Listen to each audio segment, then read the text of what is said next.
Sal, when they say New York's finest, they're talking about people like Bernard Kerik. I was shocked to hear yesterday you broke the news. You're the first person I heard it from. Bernard Kerik has died. What do we know about this, Sal? He was pretty young, only 69. How are you today? I'm pretty good. It's just there's a lot of news, as you know. You just saw it breaking as it speaks. It's just like it's like a whirlwind, and the Bernie Kerik situation. I understood. It's not my business to put out other people's business. So he was not in a perfect health. He was fighting, we'll say, an illness. And even my friend, John McCarry, who, shout out to him. He today on the Finest Unfiltered, he brought up your old interview with him. It was great, and he gave you kudos. And he used to speak to Bernie Kerik at least, I'd say, every other week or so. And for a while, he just stopped. And I knew that he was going through something, but it's not, it's not in my liberty to make Right. other people. He had said he was, recovering from things, and unfortunately, he succumbed to the illness. And I'm going to say this, I've never said this publicly. When I was going through my investigation, if everyone remembers, January 5th and January 6th of 2021, I was in D.C. with Roger Stone. It's well documented. We were at a hotel. The morning of January 6th, Bernie Kerik walks out of the elevator, and it was this guy who filmed this. It was in a documentary or something. And very briefly, I chatted with him, and we talked like we just shooting a breeze. We're discussing the NYPD at that time, where there was riots all the time. And he said hello, and then he left. And he went to the Ellipse with, I believe Rudy Giuliani was with him as well. Came like very late because he walked by us too and just didn't say a word and kept going. So off of that, when I was interviewed by the NYPD, they gave me a list of people that I couldn't speak to. One of those people was Bernie Kerik. Why, They though? said, well, there's a picture of you with Bernie Kerik. You can't speak to him. I said, isn't he Why? a former police commissioner? And Mr. Orenstein's definition was, well, he is reasonably believed to have been engaged in or likely to be engaged in criminal activity because he was convicted and then pardoned. So he said, I Ridiculous. cannot speak to him. Yes. And he said, do not speak to Bernie Kerik. And I said, does your boss not do that? And, I wasn't allowed to speak to Bernie for the rest of my tenure in the NYPD, just so people notice. Wow. And then after this was all said and done, and Bernie actually went to internal affairs, and he told me, as I spoke to him, and he told me, I actually told him that you're not crooked, you're a good guy, I know you. And the guy conducting his investigations, as you know, was Resnick. Resnick, who was the head of internal affairs, made chief because of Bernie Kerik. Bernie put the little star on his shoulder. It was Bernie that promoted him. So he talked to Bernie all the time. So Bernie tells me when he sees me, that's funny. He laughed. He goes, they're calling me criminal, these guys. He goes, meanwhile, I spoke to Resnick a lot, especially right after your thing. And I actually called him and said, I don't know what he didn't interfere with anything, but he did mention that he told Resnick, Sal's a good guy. I don't know what Oh, you're no, wait a thinking. minute. Who is Resnick again? Resnick was the commissioner of internal affairs at this time, at 2021, during this period of January 5th and 6th and all. He was the commissioner of internal affairs under Bill de Blasio, who was the mayor at the time, who made him a commissioner because he was too old now to be a chief. He was a chief of internal affairs. So he was made chief, though, originally by Bernie Kerik. That's how he got promoted originally, Resnick. So he knew him. So how he allowed the Internal Affairs Bureau to tell me that I can't see, speak to, take pictures with, or anything with Bernie Kerik, as if Bernie Kerik is some kind of a criminal, when this guy spoke to him every other week or once a month or whatever it was. The chief of internal affairs was technically associated with someone that his guys are calling a criminal. I don't even know how that worked. So I did see him, and he did tell me in one conversation that he had afterwards that he had told him, look, Sal was down in D.C. I saw him, and he didn't do anything. I don't know what you're investigating for, but I could tell you. And he told me if I needed a witness, that I could use Bernie Kerik as a witness or to testify in my own trial. Unfortunately, we'll never get to that. But Bernie was very good to me, very nice to me. I did speak to him here and there also after, I moved here to Florida. But, I know he's been going through some stuff. So, I'm not going to bother someone or put their own business out there. But it's very unfortunate. And to me, he was a stand-up guy. He was a great police commissioner because he guided New York City through its worst time. So I have nothing but kudos for the guy. I had a lot of haters that put up, calling him names. I put up, rest in peace, commissioner, and these guys were calling him all kinds. It's really disgusting with people. He's not even here to defend himself anymore. And you can say what you want, but let the man rest in peace. It's over. It just happened, and you're over there calling him all these names. So that was disgusting. But that was my one story of Bernie I wanted to get out. Well, hang on though, Sal, because we also got to point out, yes, it's true he was convicted, but he was convicted he had like a housekeeper who he was paying off the books or something, and they got him on tax evasion. So it's interesting, I think, to note, particularly now that we've had a criminal mayor who basically evaded indictment for insane, like John Gotti style racketeering. This guy's basically hiring a maid. And I'm not saying this is something that should be done, but to the extent that crime exists on a spectrum, you can't treat the guy who steals a pack of gum in the same way as somebody who commits murder, right? Well, what do I tell you, Jason? It's like sometimes what they're doing is charging the getaway driver of a bank robbery, and everyone else is let off, which is what happened with Eric Adams. In his case, and trust me, he's involved in even worse stuff right now. Right now, he is on a hot seat, and it's unfortunate because I've only warned everyone Trump was making a big mistake, and now this guy, Emo Bove, is going to become a judge. That confirmation hearing should feature so many questions about the Eric Adams case, because now this latest thing with this crypto scandal thing is huge. I'm dropping you tidbits. No, you're getting ahead of yourself here, because there's a ton of stuff that we have to talk about. You just dropped a bomb, because Emil Bove, a lot of people don't know, has been nominated not just as a judge, an appellate court judge in I think the Third Circuit in Philly. We don't know if he's going to get confirmed or not, but this is a huge deal.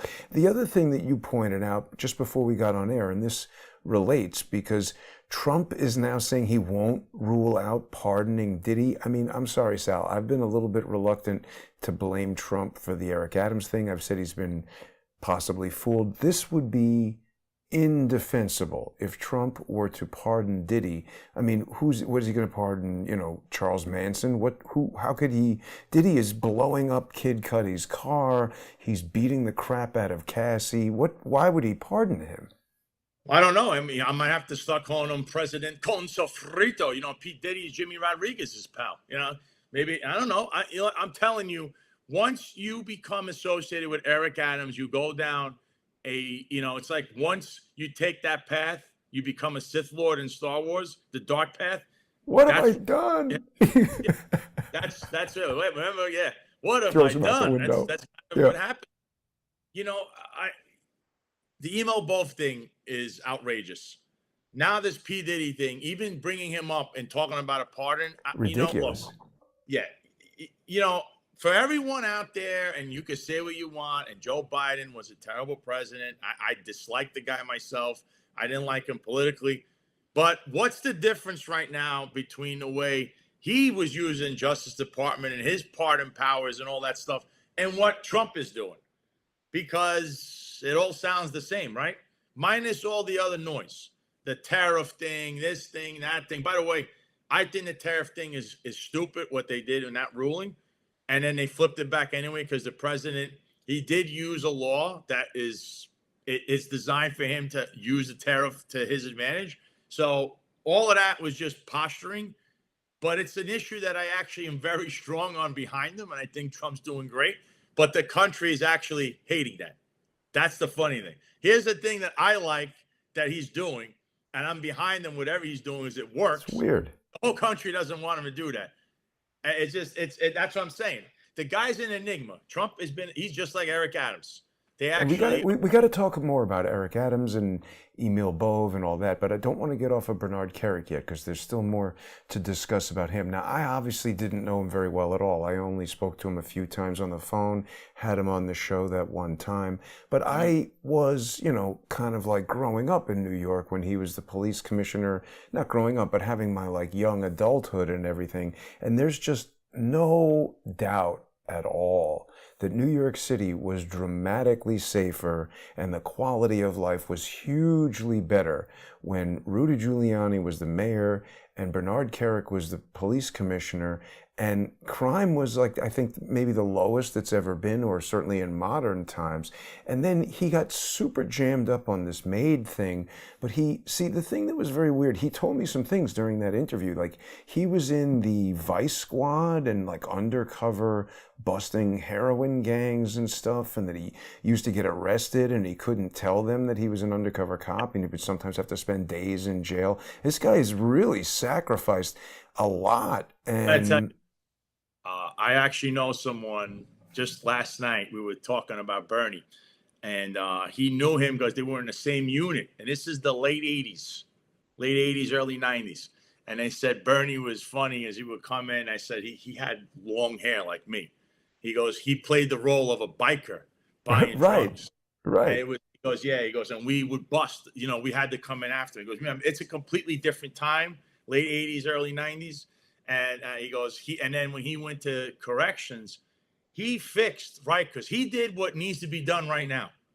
And he never, they had a plaque for his name up there in the hallway until, they indicted him and they took that down. But he actually fixed Rikers, which Rikers right now is now in receivership. It went from being perfect, like he fixed it, to now it's in receivership. That's the swing it did. The pendulum swung. Ray Kelly, who's regarded as the greatest police commissioner, I don't know about that. I think he was very good, and there's a lot of good things he did, but also there's a lot of lawsuits and stuff that are still lingering that New York City taxpayer are paying for, and still issues that linger from his regime.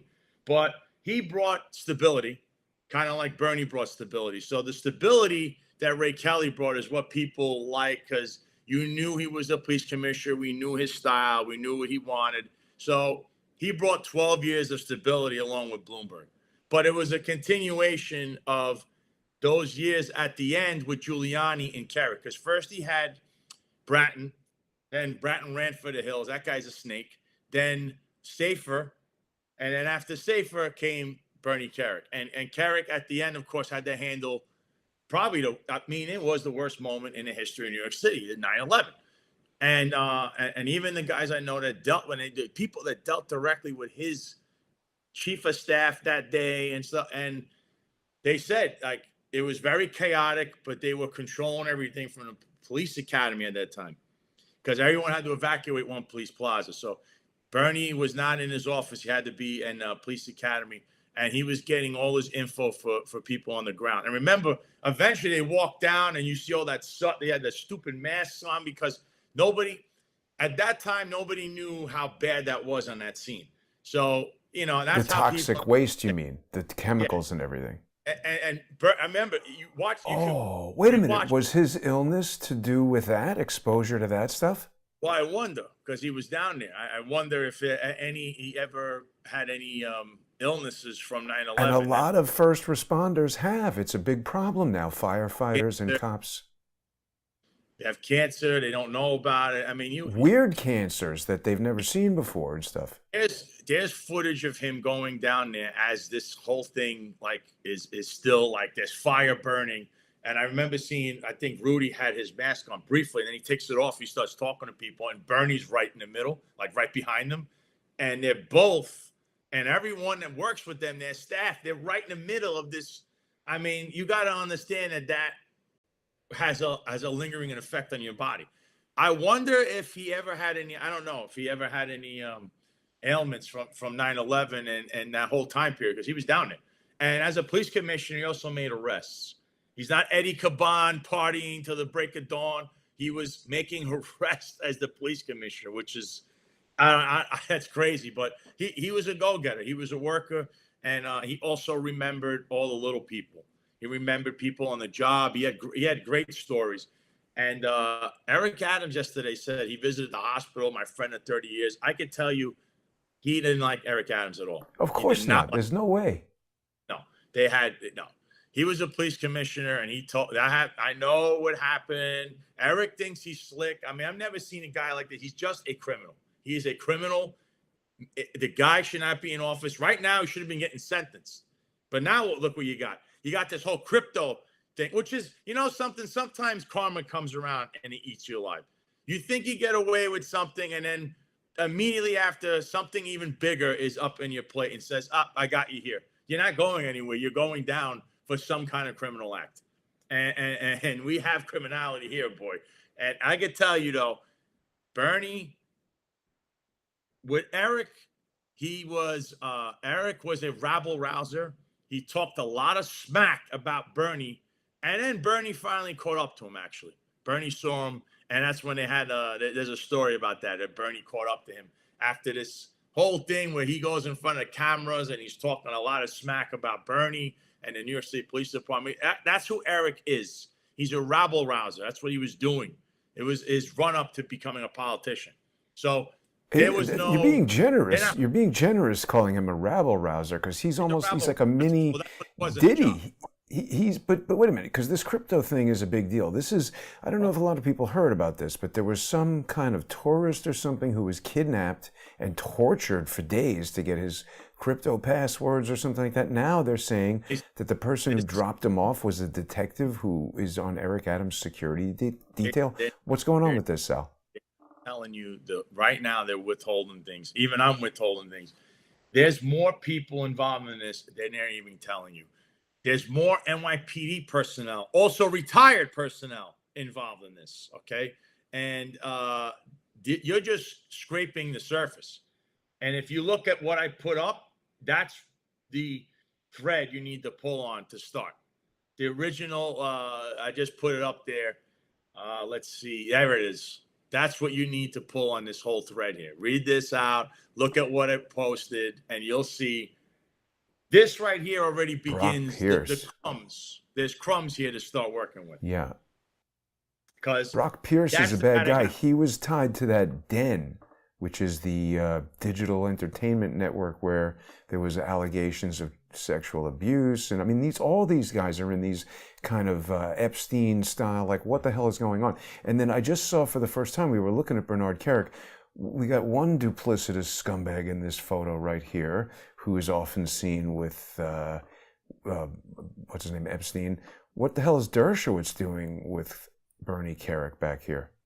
I believe at this time Dershowitz was either representing Trump for something, or he would join like a legal advisor or something to counsel. Not that it mattered because Boris Epstein runs everything, and that guy has no legal case he ever handled himself, but somehow he's in the middle of all of it. Yeah. He's in the middle of everything somehow. Boris Epstein, people still, he is like Jimmy Rodriguez, the man we don't name or write about or anything, yet they're involved they're hanging around everybody always, and things happen around them, and everyone just wants to ignore it. In the media, anyway. Not to jump around on you too much, Sal, but the other thing that was sort of, and I don't think Bernard Kerik, I think he was framed, all this stuff, because like I said, they're getting him on hiring a nanny, whereas Eric Adams can torture crypto victims, allegedly, and do all this other stuff, and he is fine, but you hire that nanny, that's it, nobody can talk to him, and he's a criminal for the rest of his life. So I think somehow, I don't know the details, but Bernard Kerik, in my view, obviously got screwed, and I wonder if it has something to do. I've always wondered about this. He was the interim minister in Iraq, and I don't really know what that means, but it seems like after that, all of his legal problems began in May of 2003, because he was also a military veteran, but he was appointed by George W. Bush to be the interim minister for the Coalition Provisional Authority, a governing body occupying all of Iraq. I wonder if he saw something there or got into something there. You know, if you're one of the, you know firsthand, Sal, if you're one of these guys who's like, hey, wait a minute, you guys can't do that. Next thing, you're dead. That's it.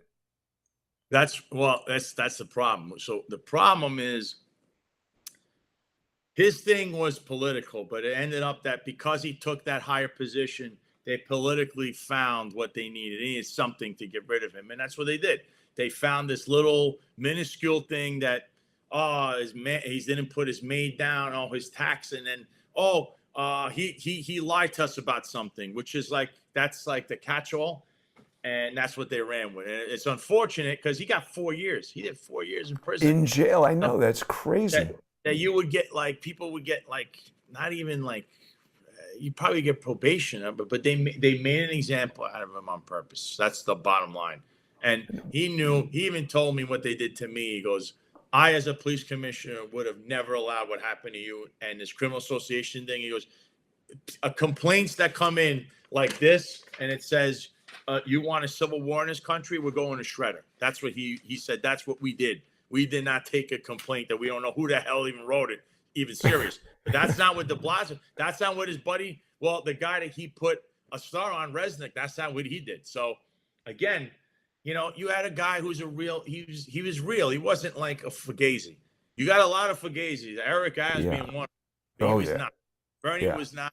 And he was targeted because the minute he was going to take that position, someone there said, and they used whatever they could get and used it in a political sense to get rid of him, not only in a criminal sense, but politically. We don't want him taking that position. For whatever reason, they felt threatened. And there's a mystery there. I'd love to find out. Now, one last thing about Rikers, and this has nothing to do with Bernard Kerik, way before his time. I wonder if you even know about this. It's a little bit of an obscure story, but you know, sometime in the 60s, Salvador Dali went to Rikers Island to, you know, just like do a painting or some kind of thing for, you know, calm down the criminals in there.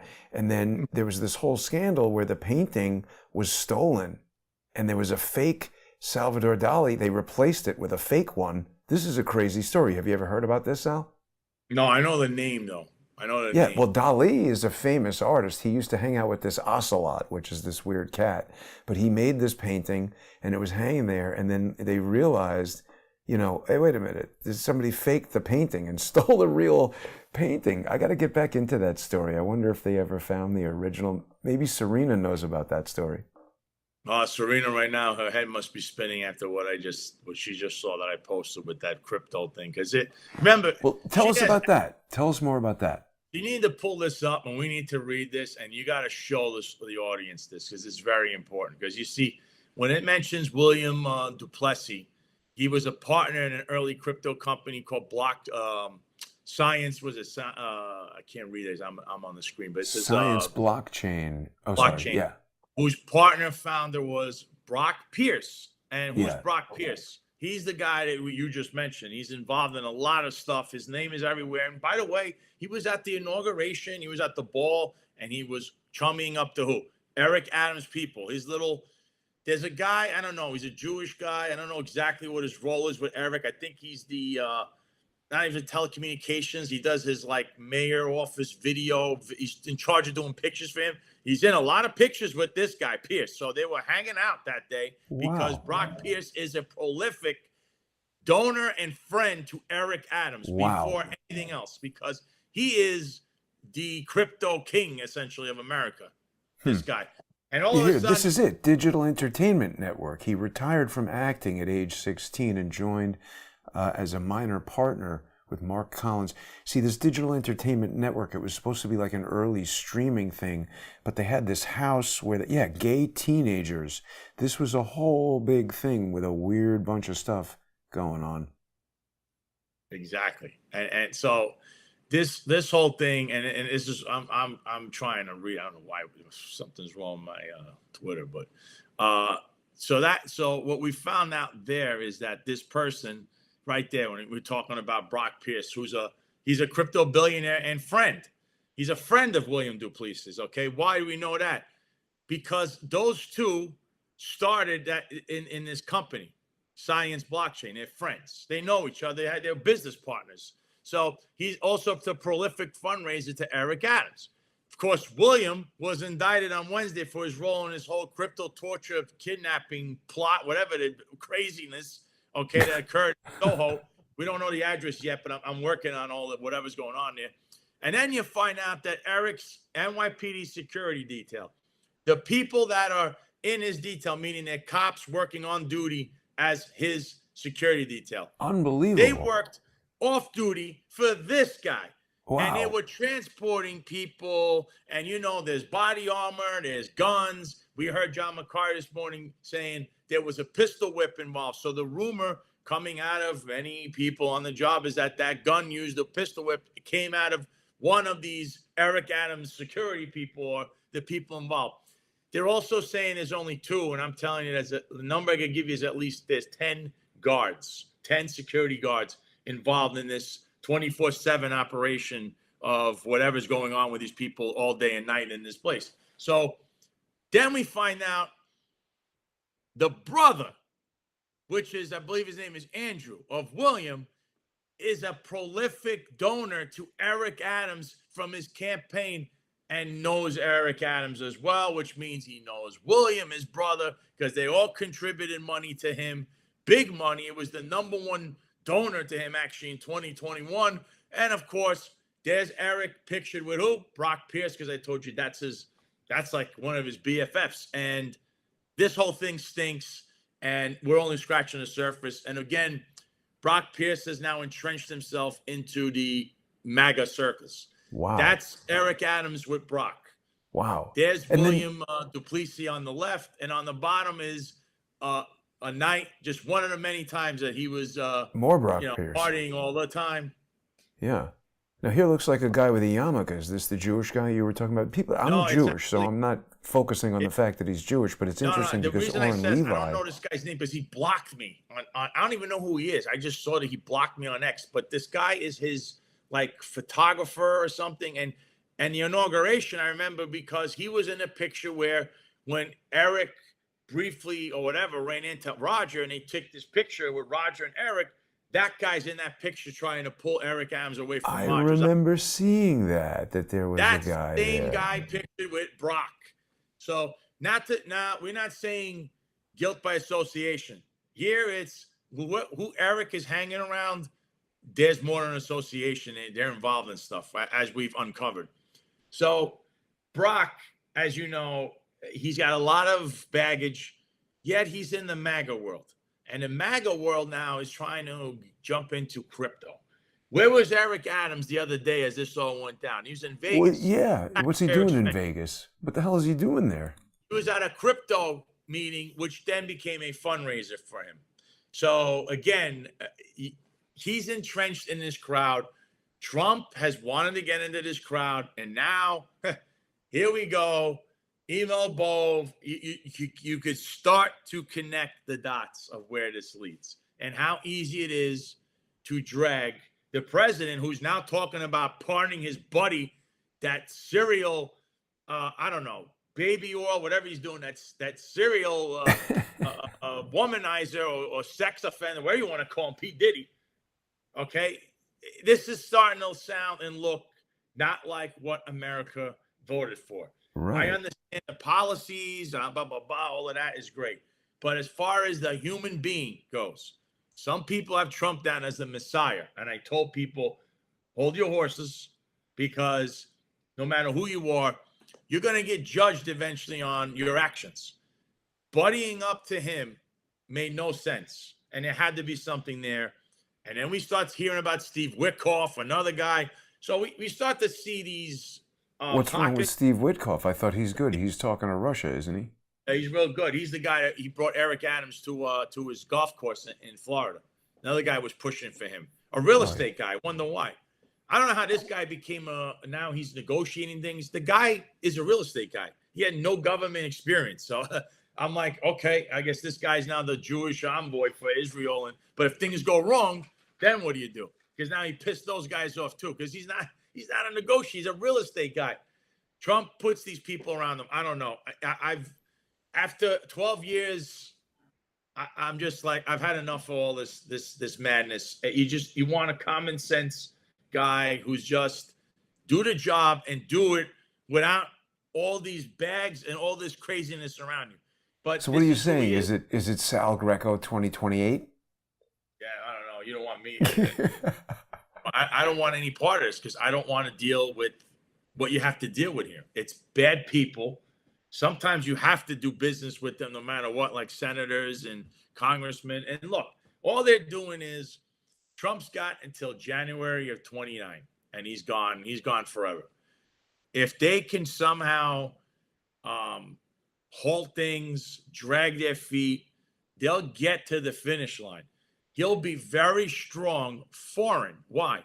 Because the John Gotti Act that he pulls works with Qatar, works with Saudi Arabia, works with Russia. They've never seen that. You think if a John Gotti type today showed up to Russia, that's who Putin actually will respect. A gangster. If you act like it, you'll get your foreign policy through because they're terrified. Because even though he's not going to do what he says, because he's always flip-flopping on everything, Trump, that act works. Because what are they going to do? They hear him and they say, you know what? He might do what he says. And even that might should scare you because it's still the most powerful nation in the world. But he won't. He just, like they making fun of him. They call him Taco on Wall Street and he gets all upset. See, Yeah. You make fun of him and he has like the thinnest skin of all time. And I don't get it, but whatever. But that act works foreign, but it will not work in this country because we already know the whole braggadocious mafioso act is like, okay, well, we'll just lawfare you to death. Wait till you're going to leave your term, and then you're gone and we get the next guy. They're in control. And the only way you get rid of this is you need to go in and fire everybody in D.C. Everybody. Have no mercy. But they're not even letting him do that. They have all the judges stopping him from doing that. And now, of course, because they have a plan. They're teaching you a lesson saying, who the hell do you think you are coming into this when you act a certain way, you talk a certain way, and that's not how we do things here. You need to do business, meaning me and you, we need to do business. And that's not what and I understand they went after him, but again, he was there 8 years ago and you saw that win. So you make enemies left and right, and then you never try to, okay, I got to give you something for me to get something. That's kind of how the way our system operated for a long time. But then it's slowly going down this corrupt alley that you're seeing, and now it's just a free-for-all. But I know to step into this, you need to be willing to clean house. And you saw Kyle surfing when he's saying Kash Patel and Dan Bongino, who were like all over the place saying they're going to do X, Y, Z, have done what exactly? Nothing. And I understand when he talks about yes, the FBI does great work. They do this every single day. You can highlight that every single day. But what did you come in and say you were going to do? Because you've done none of it. Dan Bongino, who was a cop for 5 seconds in the 7-5, it was like 5 years. Then he went to Secret Service, who the only thing I know Secret Service to do, and I like them, but they voucher counterfeit money. That's what I know them to do. Protecting people and stuff, that's great. But when you're a cop, you're like, okay, whatever. Protecting people, that could be a side gig. I got to worry about making arrests and protecting and saving. Well, they're obviously not that good at it. They're shooting right at Trump. They don't know who it is on the roof. They've had a lot of nightmares, a lot of mishaps out there. But I'm just saying, when we look at this and what I'm saying, are you really? This is what I'm getting at. I call around my friends and I go, what do you think about this presidency? And, I was going to give him at least like a B- up until the last few things he's done. He pardoned a gangbanger the other day. His rating is dropping. Plus, he's not being helped by his own party. So the same things have happened that happened previously. Whoa, so what is this? Why did he do this? Who is this? Why is he pardoning a gangbanger? Because he is now in the Eric Adams felon crowd. if you're indicted, you're invited. So he talks to look, the people that are in his ear are this Eric Adams crowd, and they all like the criminal element. As you know, you could just go to a local nightclub and see that with Eric Adams' friends. So these guys are not, I mean, this guy's a bad dude, yet he's going to pardon this guy when there's so many other people that you could look at, and you look at this. Like, I didn't have a problem with everyone got on him for the reality TV star people. You know what? They were targeted, and some tax evasion, whatever. They went after them. Oh, yeah. The real estate people. That's different than this guy.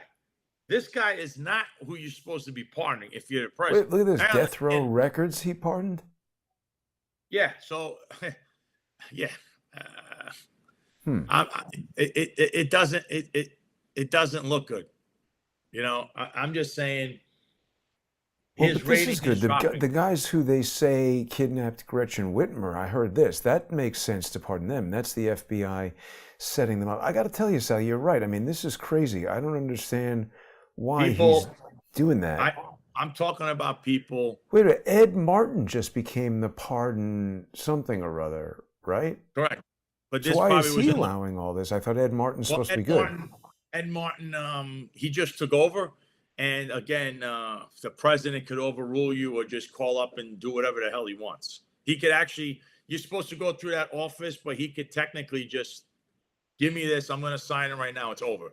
He's done that. He did that in the past. So again, there's people that need get to look at what he's trying to do, Ed Martin.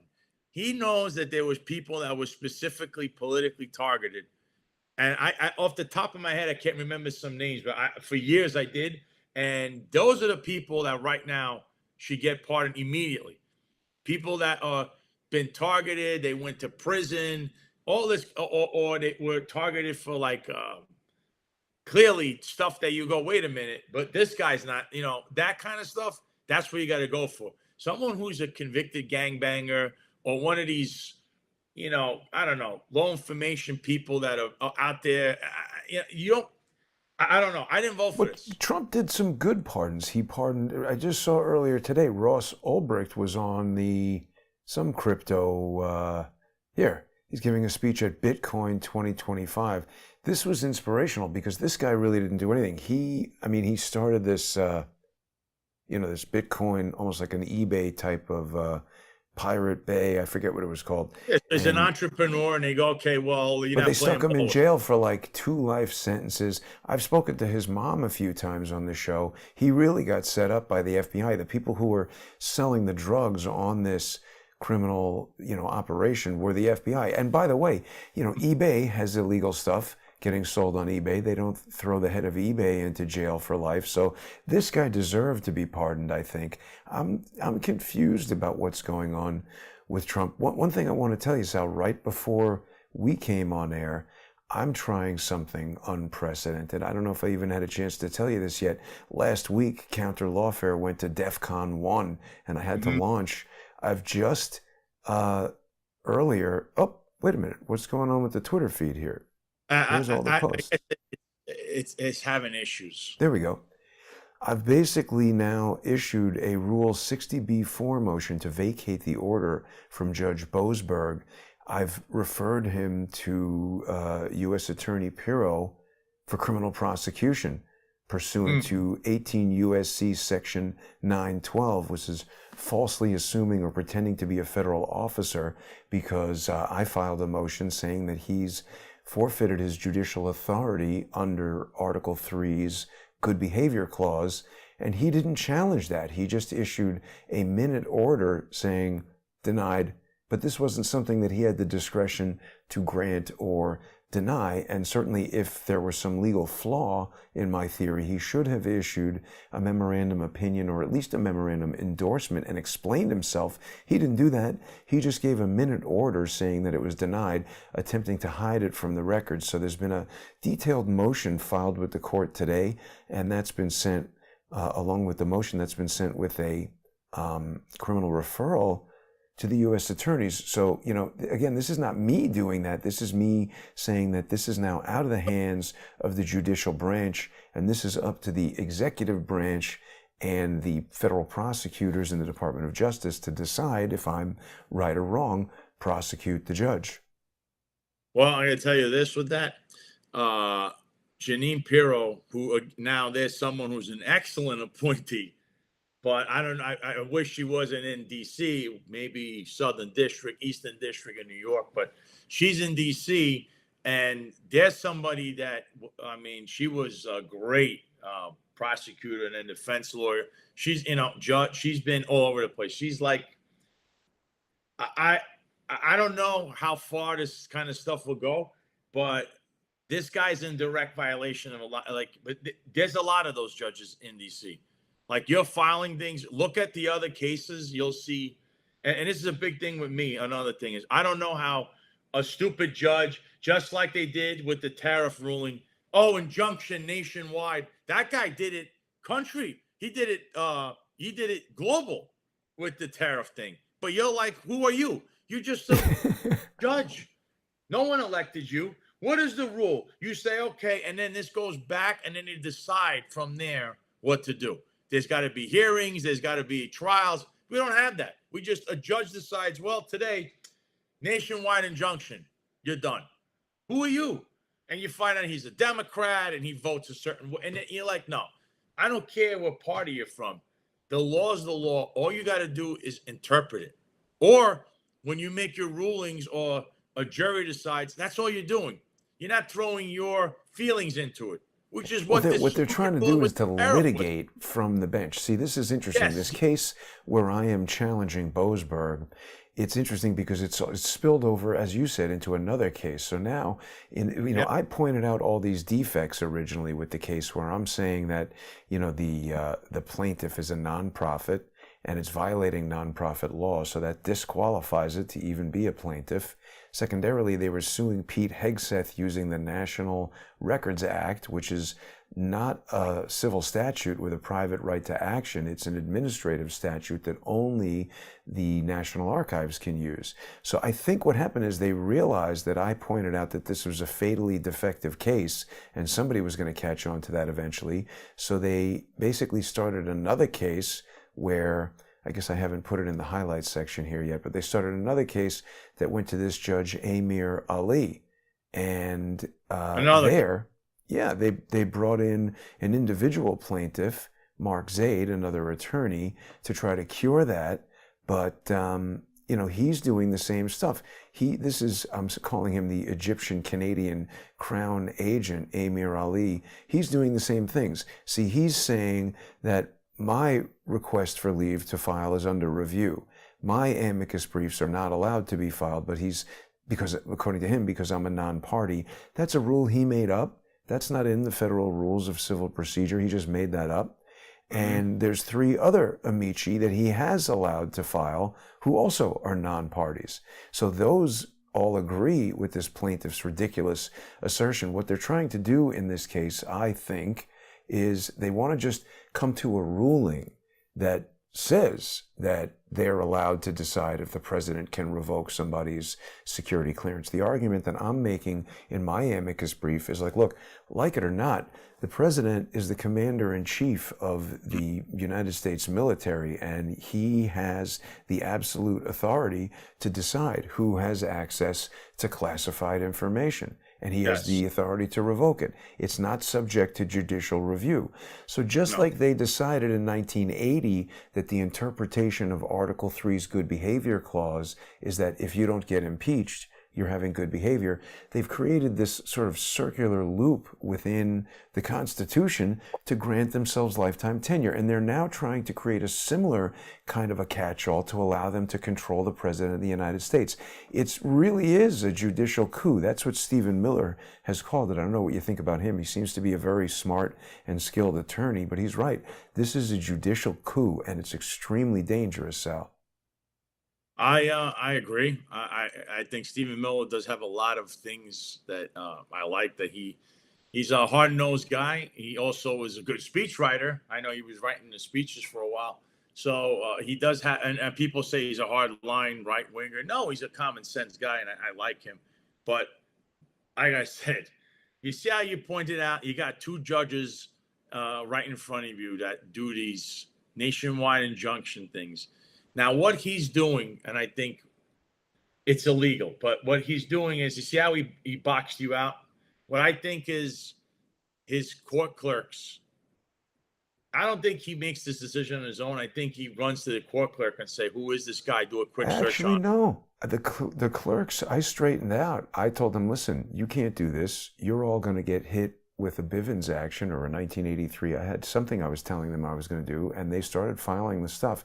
Remember, in that first case with Boasberg, after he sort of, took my motions and put them in the desk drawer, I did a 59E, a motion for reconsideration, telling him that he had made this error, and he corrected it. I just haven't gotten around to filing one of those with Amir Ali yet, but it's basically set a precedent that you can't do this, and it's already been shown. There is some evidence here that there's coordination between these dockets, because what I'm pointing out is that by suppressing my amicus filings while allowing other amici to come in there, the guy is exercising viewpoint discrimination, which was a decision that came up in another Boasberg case about Black Lives Matter wanted to paint F the police on the street and all this, and they were allowed to do that in Washington, D.C. And then this guy, I think his name is Gertie, preacher, has a charity where he's saying that the abortion industry is disproportionately targeting black unborn babies. So he wanted to paint unborn Black Lives Matter or something like that, and they arrested him. So Boasberg decided that's fine, and then the appellate court overturned it. So that now becomes precedent that you can't use this kind of viewpoint discrimination, but yet Amir Ali, he's doing it. He's doing it to me. So these judges are criminals. They're rogues. We see what they do to guys like the commissioner, who, by all measures, seems to be one of the best police commissioners we've ever had.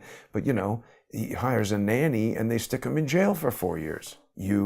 They tell you, you can't talk to Roger Stone, but we're going to go hang out and torture crypto people and do whatever, kind of gangster type of stuff. It's insane. Yeah. Again, this stuff, what you're like scraping the surface of what DC has been forever. You don't have enough time in office to try to fix that. But those guys in the judicial branch, a couple of those people, like I said, their attitude is, you don't want to work with us. And judicial, you don't elect. Those guys, those judges are either appointed, they're put there, they're there for years. And like I said, the rulings should just be rulings, and then that's it. And then there's hearings to keep moving forward. You have to take other steps. They're taking a step of saying, we're going to put an injunction. Again, I see this over and over again, and they do it all over the country, and they go to their people.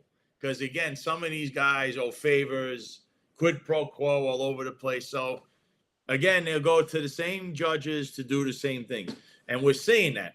And the two cases you have, the other one with the signal gate thing, and that's still going on, but I can't believe that's still going on with that. But this guy made his rulings. He's overstepping his own authority, and he's acting like he's an elected official, and that's what's the problem. There should be a way, and I think you figured out how to get these guys. You could impeach them off the bench or something. No, not even impeach them. That's what I'm doing, is declaring that they have forfeited their judicial authority by failing to adhere to this Article 3 good behavior clause. And so to that, he just said, no, denied. So what I've just done today is I said, no, you don't have the judicial authority to deny this, and it's true, because if it were wrong, you would have explained the defect in my legal theory. And so the new thing that I've put in there is saying that failure to identify a defect in the legal theory is confirmation that the theory is valid, and now you're impersonating a judge, and I sent a criminal referral to the U.S. Attorney in Washington, D.C. to go arrest this guy for impersonating a judge. We'll see what they say. Or horrible. What he's doing is this. There has to be a way. to hold people accountable for this nonstop nationwide injunction and getting involved. Everything is challenged. Now, in the past, if you remember, those court cases would take a long time because, you know, there's a million cases on the docket. So you could sue someone, that could take a long time, especially suing government. And we don't, look, we want things to go a little speedy per se, but what they're doing, like I said, injunction right away. And you're like, wait a minute. Why did they rule like that? Well, they enjoin whoever they want and then not enjoin, like Norm Eisen can violate nonprofit law. He can do whatever he wants. He doesn't get enjoined. Like this guy who was suing me for 8 years, he was harassing my parents. Nobody would stop him. I sued Ben Wittes and somebody else who I'm still not allowed to talk about one time, and I've been enjoined forever from ever suing them again. How does that work? I never called their 80-year-old parents and threatened them. I never did any of that stuff. I had a legitimate lawsuit, and they said, ooh, that's a bad lawsuit. We don't want that. Better enjoin Jason from ever suing them again. Like I say, they might have you on a list somewhere, and they go, listen, this guy, we see his name, cut his legs from underneath him. We don't want to see him in the courtroom.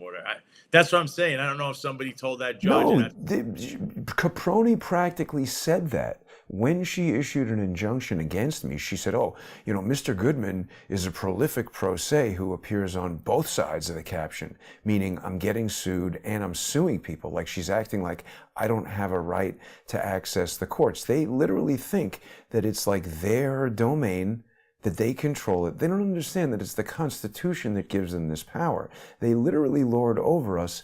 See, the one area where I slightly differ, Sal, I do think it is important on a federal level. We do need judges that have the ability to issue nationwide injunctions. For instance, if somebody sued you 26 times in 8 years in 5 different jurisdictions, you do want a judge to be able to say, okay, this case is happening in New York or Florida or wherever it's happening, and this person can now not sue Jason anywhere or sue Sal anywhere. They do need that authority. The issue is when they overstep their authority and they want to issue orders about what the president can do relative to the military or relative to tariffs, specific executive branch powers that are exclusive to him. They think they have jurisdiction over rulings on absolutely everything. And Congress, there is somebody's trying to pass something to stop nationwide injunctions. That's the wrong idea. That's never ever going to work because we do need a federal level judge to be able to issue nationwide injunctions. What we want is we want to be able to define and clarify and codify this Article 3 good behavior clause, because in 1980, the judges, just like right now, that they're trying to intrude on executive branch power by saying, yeah, we have the right to decide who gets a security clearance and who doesn't. We need a Judicial Accountability Act to establish a framework for the enforcement of Article 3's good behavior clause, because nobody really even reads this or knows what this means, and the judges have been able to trick everyone by short-circuiting it directly to Article 2 impeachment. And impeachment says that it's for bribery, treason, high crimes, and misdemeanors. That's obviously much worse than bad behavior, but judges shall hold their offices during good behavior, is what it says. And there's a lot of instances like that where there's vague language in the Constitution that Congress then passes a law that clarifies it. And they say, okay, the 2025 Judicial Accountability Act tells us that bad behavior is when you violate somebody's constitutional rights, you hide exculpatory evidence. Let's define it. And if a judge does that, you don't need to impeach them. They violate this clause and they're out on their ass immediately. And then they're impersonating a judge. So I'm hoping that just like they try to litigate from the bench, I'm trying to create a case of first impression. Nobody's ever done this before, and I argue this in the brief. The reason is people who are attorneys and rely on having a bar license in good standing to earn a living and service their clients, they are financially and politically and practically constrained from doing what I've just done. Because if I were an attorney and I had 5 cases going in Washington, D.C., this judge could just say, you know what, Jason's license is suspended. Now my wife would want to leave me. That already happened 10 years ago, so I don't care about that.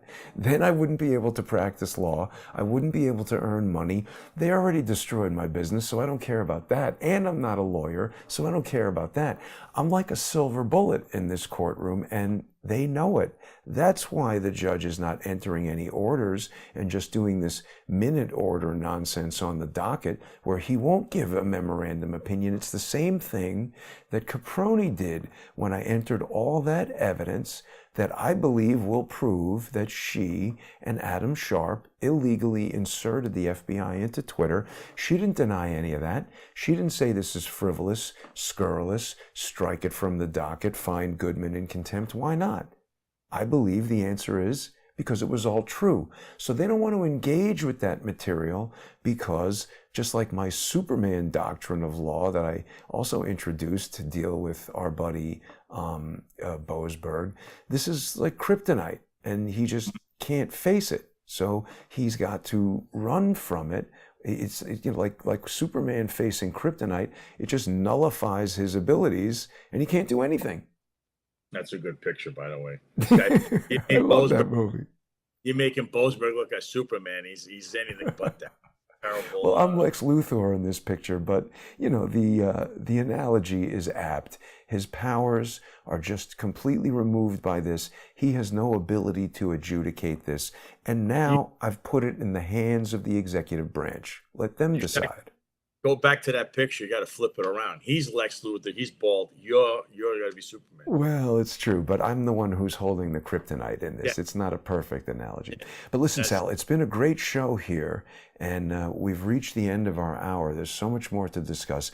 Tell everybody where they can see you. People are going to want to subscribe to all of your channels, follow you on X at the Sal Greco. Everybody can see you all over the place. You're on the Finest Unfiltered podcast. People can get to that on YouTube. Where should people go? So go on to YouTube. Yeah, the Finest Unfiltered. You can see my show there. It's right there on the bottom, that second one right there. And at the end is the other one. I had 2 shows this week. I do 2 shows a week, Tuesdays and Thursdays at 1:05 Eastern, every Tuesday and Thursday. I also have my YouTube channel, which is the Sal Greco Segments, where you'll see segments from the show that maybe you missed or you haven't seen the whole show. And then that little segment, you go, wait a minute, these are things I should know about. Kind of like the criminal association video, which I think people should watch, which involves a friend of Letitia James, the mob associate, everybody. He will go unnamed because the media refused. Apparently, he's the Puerto Rican John Gotti or something. We can't talk about it. And they don't refuse to report anything this Skell does. And if you go to salgreco.com, if you feel inclined also to support me in my obviously all my work that I'm doing this is a lot of work. You could hit the donation button there. You could also catch up on old episodes. I'm on Rumble. Again, I give you the YouTube channels. On X, I'm streaming live as well. So you go to the Sal Greco on X, and you'll go either into highlights or the pinned tweet usually is the show, one of the shows I just did. So you can watch it on there. And also check out my buddies at Finest Unfiltered, John Macari, Eric Dim, Marlon Bethel. They all use their own names, but at the Finest Cast would work.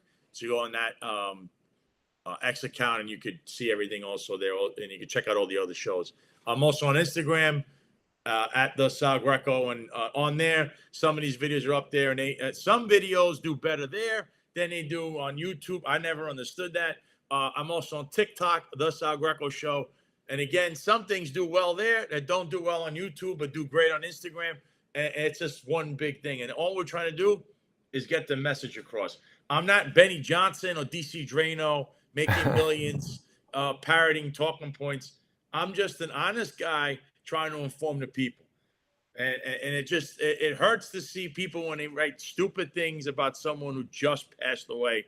And you're like, just no decorum, no feelings. And let us hope when their day comes that they get extended the same courtesy from everybody if they have any skeletons or anything in their closet on the day that they pass away. And people comment like that. So just no class, a lot of low information people. But hey, I'm here. You're here to inform people. So again, your work, Jason, like I said, a lot of people say you're hot-headed, you have conspiracies. But again, I point out to everyone, those little conspiracies you think Jason has, boom, he's got the Boasberg thing. Boom, he pulled out the thing with Social Security, Letitia James. The Tom Tillis thing, which, somebody's trying to credit themselves right now that they found it. No, they didn't. They read your article. So again, these are things that are very important. Jason works very hard. Say what you want about him. He leaves his evidence on the table. You guys can decide out there whether you think he's a conspiracy theorist or telling the truth. But I think that he does have some real gems hidden in what he says. So people should continue to watch Crowdsource the Truth. I know myself and the Finest Unfiltered highly endorse Jason's work. So again, everyone should follow Jason here and keep watching Crowdsource the Truth. Thank you. And I think we should leave with a message of respect to the commissioner. I was really shocked to learn of his death. And I think that he was set up. I don't think he was, everybody who's saying whatever kind of bad things about him. I think this is a guy who got set up because he was too powerful. He could have been mayor. He could have, in a different timeline, gone on to much higher office. And it's a real tragedy that he's died. So thanks